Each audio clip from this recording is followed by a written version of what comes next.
Hey guys, I am back to show you some things that I have been working on and some things that I have added to my crochet kit.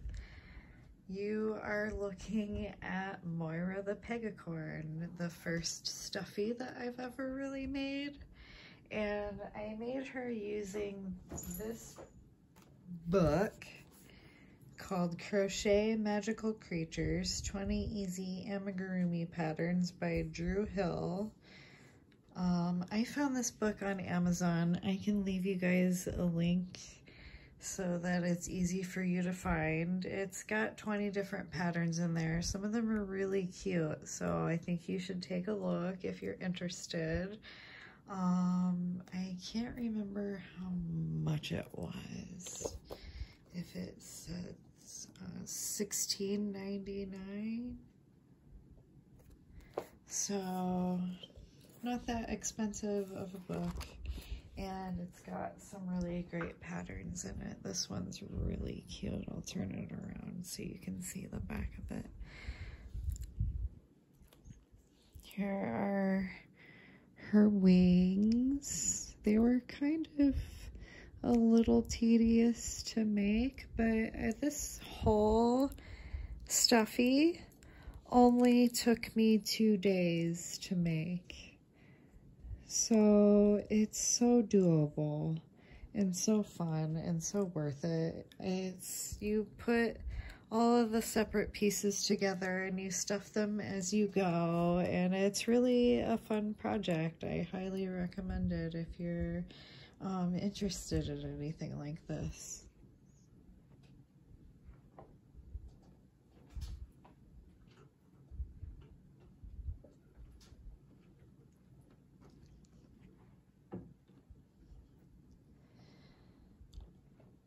Something that I've added to my crochet kit, finally, are yarn bowls. I haven't had yarn bowls the entire time I've been crocheting. I was using plastic colanders and they were always falling over and I could never get them to stay in one place. And so I finally ordered some yarn bowls on Etsy, and I got them both from the same seller. And each one is a little different.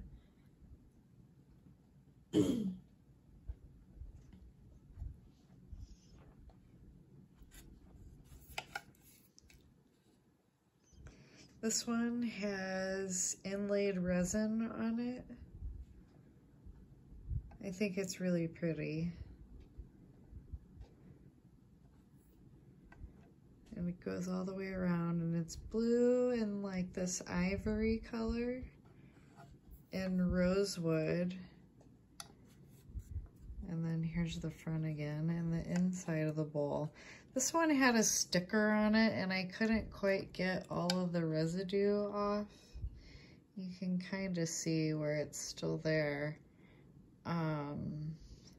It's not sticky and the yarn doesn't stick to it, so it's not really an issue other than it's cosmetically not as pretty as I would like it to be. This one also had a sticker, but it came off clean. So I don't know what the difference is between the two bowls, where the sticker didn't quite come off of one, but not the other. This one is called the Rose Cutout. So it's rosewood with these cutouts all the way around. And these are substantial bowls, and they have these foam circles on the bottom to keep them from scratching your table, which I definitely appreciate.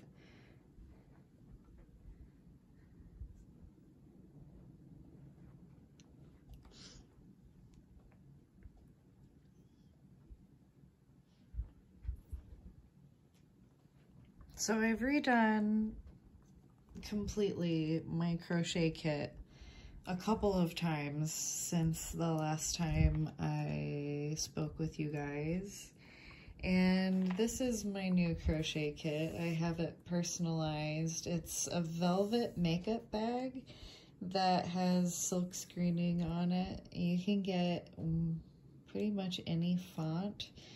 This is a bag that I found on Etsy. Like I said, I'll leave a link to all of this stuff for you guys so it's easy for you to find if you're interested in any of it. I took this makeup bag and I just transformed it into a crochet kit because it had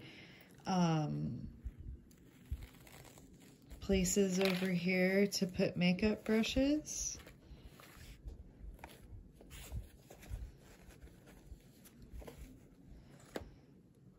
I wish it had more organization over here on this side.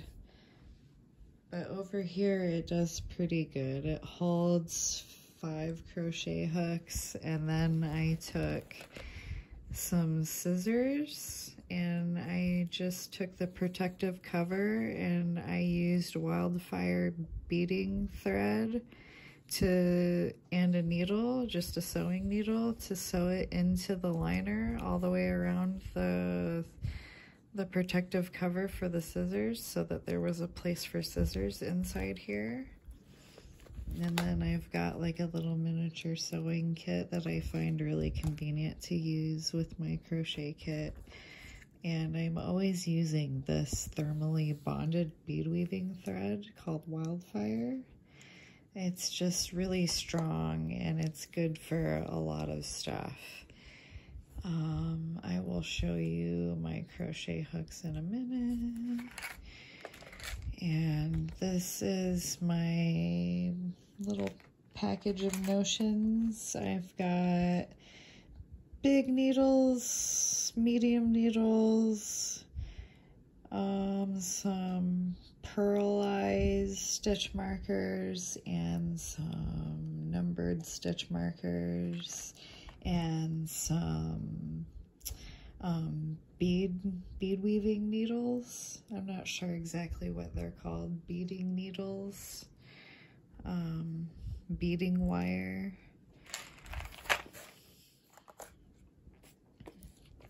I use those for adding beads to my crochet projects. I just wrap it around my yarn and thread the bead over the wire and onto the yarn, and then I finish crocheting my stitch so it gets locked into my project. I have a couple of tutorials showing you how I do that. If you look through my channel, just look for anything that has beads on it.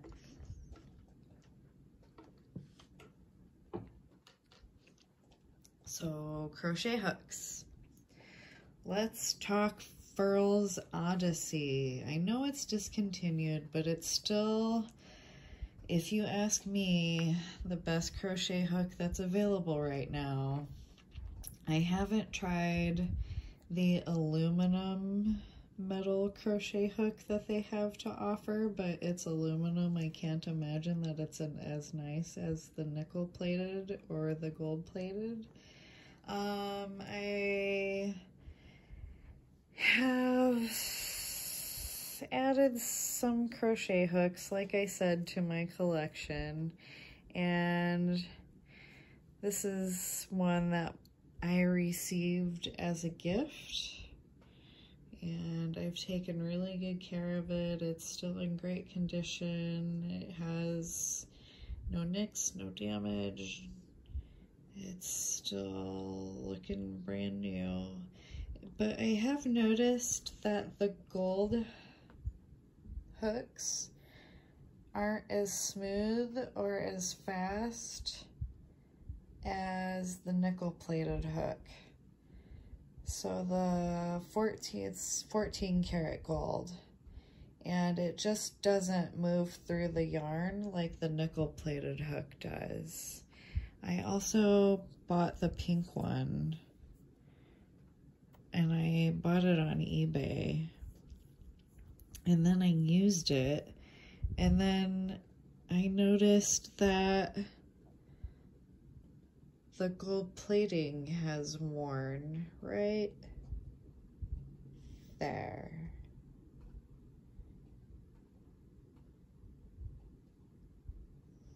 You can see silver right there underneath the gold plating, and I barely used it, so I'm really upset about this one. It was a used hook when I bought it, and I knew that, but I'm still disappointed. And I wish that there were some way that I could get the nickel plating redone, or not the nickel plating, the gold plating. I wish I could get the gold plating redone. I might take them to a jeweler to see if I can get a jeweler to redo the nickel plate or the gold plating on the two hooks that I have, or at least the pink one where it's worn. To be continued on that one. And then I have discovered that I no longer like the original Furls Odyssey hook version 1. They have two versions of the hook tip. There's one version that has a fat throat on it, and there's one version that has a skinny throat on it.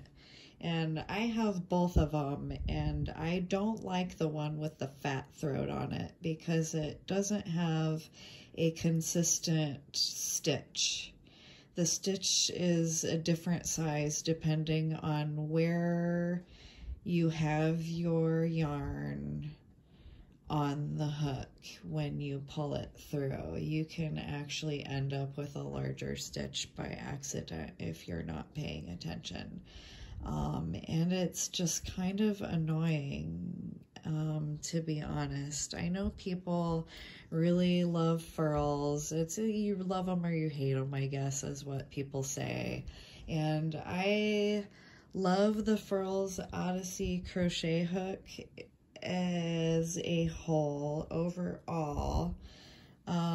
I wish Furls customer service was a little better. Every time I've tried to email them, I always get kind of blown off, like, oh, you're emailing us about the Odyssey and we've moved on to new hooks and the Odyssey's discontinued, and it sounds like they really don't want anything to do with it anymore, which is unfortunate. I wish that they would continue the customer service for the Odyssey hook.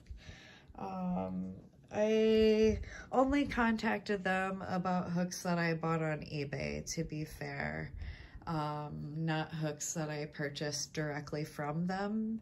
I contacted them about a hook that I purchased directly from them that seemed like a misfit, and it wasn't supposed to be, and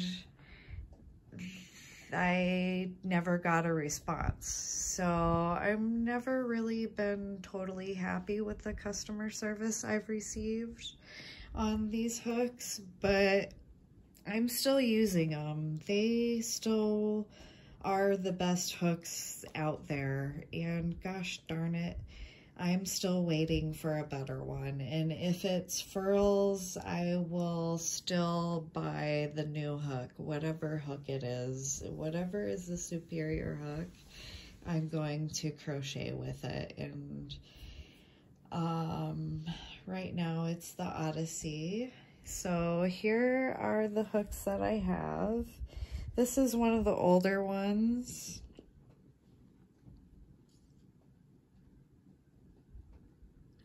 It has the fat throat on it. It's the color navy. It's a 3.75 millimeter. I barely use it because it splits yarn like crazy. It could be me, it could be the yarn that I'm using, but it's that the point of the hook is really small compared to the throat, and it just seems like it's not as easy to use as the very close in size 4mm hook that is a newer style, version 2, I call it, of the Odyssey hook, where it has the skinny throat on it. This is the throat that I'm talking about. I wish I had two the same size, but look how much bigger the throat is on the 3.75mm than it is on the 4mm. It should be the other way around. I wish my camera would focus too. This one's turquoise. I bought this one on eBay. I'm really happy with it. This is amethyst in a 5.5mm. It looks black in this light, but it's really a beautiful deep purple color. And then this is the purple hook in 6mm. I bought this one directly from Furls, and honestly I barely use it because this isn't a size I usually go after unless I just need a slightly bigger stitch. I usually use the 5.5mm hook. And then this is one of the older style 7mm hooks in emerald. They're so pretty.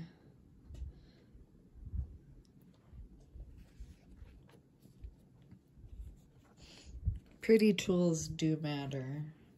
They make me feel good, at least when I'm crocheting with them. So there's my crochet hook collection.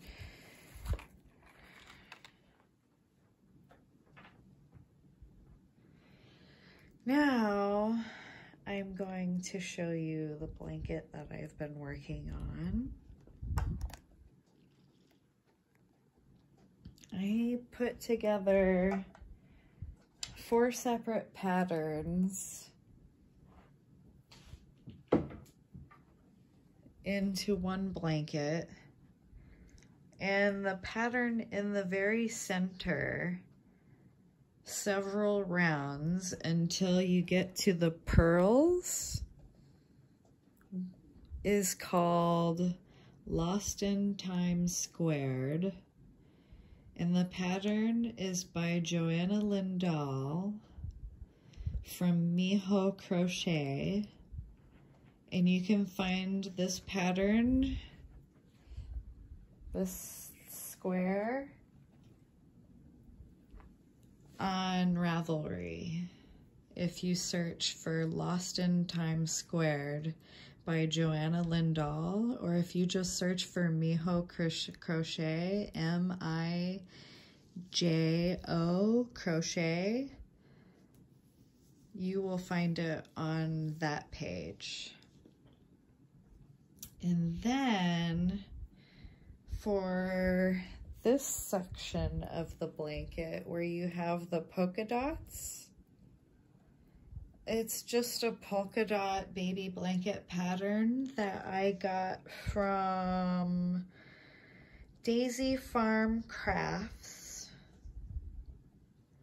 on their YouTube page. If you go to their videos, it's in their videos. It's called the Polka Dot Baby Blanket by Daisy Farm Crafts, and it's just this section of the blanket where I have the polka dots, and that one was a really time-consuming but worth it section of the blanket. I'm so happy I did it, but it was so hard to get through because I was managing 2 strands of yarn, trying not to get them tangled with every single stitch.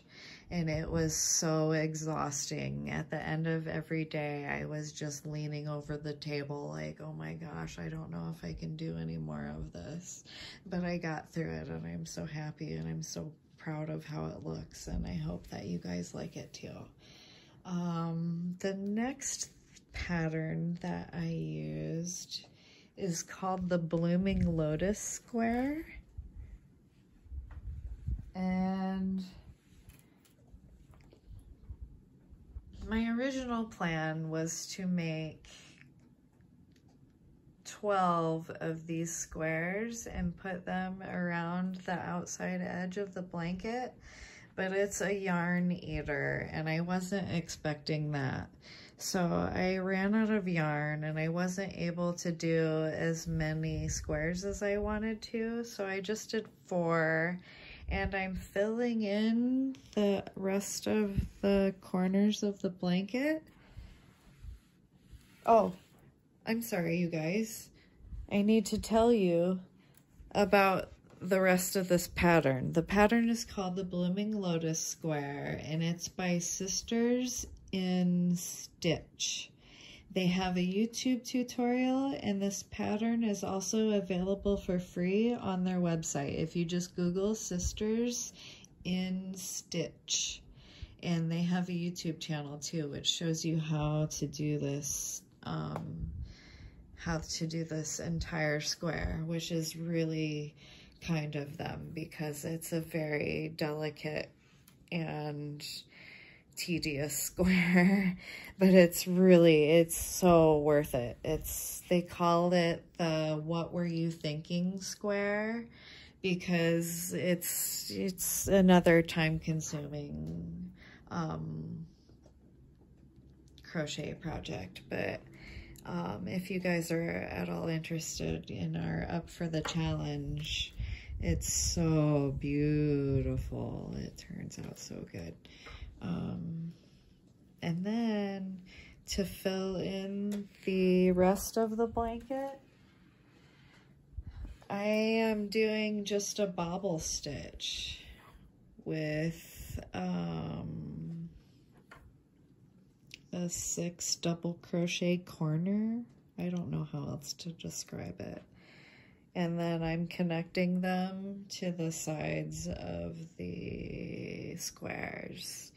And I'm just filling in the corners of the blanket. So the corners of the blanket will just be bobbles. And then around the outside of the blanket, I'm just gonna do a scalloped shell border in white. And I think that will look really beautiful.